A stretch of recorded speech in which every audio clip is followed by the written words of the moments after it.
আজ তোমাদের জীবনের পিছনের গল্প বলতে চাচ্ছি। তনুর জন্য বিচার শুধু এক মামলার রায় নয়, এটা প্রমাণ এদেশে অন্যায়ের চেয়ে ন্যায়ের এখনো শক্তিশালী। 10 বছর দীর্ঘ অপেক্ষা, 10 বছর নীরব চিৎকার, 10 বছর জমে থাকা ক্ষত অবশেষে অন্ধকারের বুক চেরে বিন্দু আলো দেখা যাচ্ছে। 2016 সালের 20 মার্চ কুমিল্লার সেনানিবাসের এলাকায় ভিতরে তাকে মৃত্যু অবস্থায় পাওয়া যায়। ঘটনাটি ঘটে একটি উচ্চ নিরাপত্তার এলাকায়, যা শুরু থেকে প্রশ্ন উঠেছিল, পরে ছিল নিথর দেহ।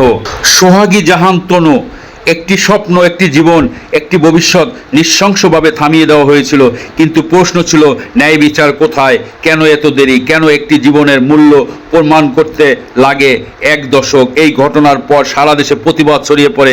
বিশ্ববিদ্যালয়, শিক্ষার্থী, সাংস্কৃতিক কর্মী, সাধারণ মানুষ সবাই রাস্তায় নামে। তনুর বিচার চাই একসময় জাতীয় দাবিতে পরিণত হয়েছে। আজ যখন বিচার প্রক্রিয়ার আলো দেখা যাচ্ছে, তখন এটা শুধু মামলার অগ্রগতি নয়, এটা পুরো দেশের বিবেকের জাগরণ হওয়া উচিত। আমরা বলে যেতে পারি না, আমরা চুপ থাকতে পারি না, কারণ ন্যায় বিচার দেরি হলে অন্যায় শক্তিশালী হয়ে ওঠে।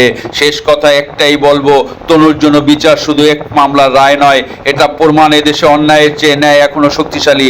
তনুর ঘটনা শুধু অতীত নয়, এখনো আমাদের সমাজের একটি আয়না। আজ এই পর্যন্তই বন্ধুরা, ভালো থাকবেন, সুস্থ থাকবেন। আপনাদের জন্য দোয়া করি, আমার জন্য দোয়া করবেন, পাশে থাকবেন। খোদা হাফেজ।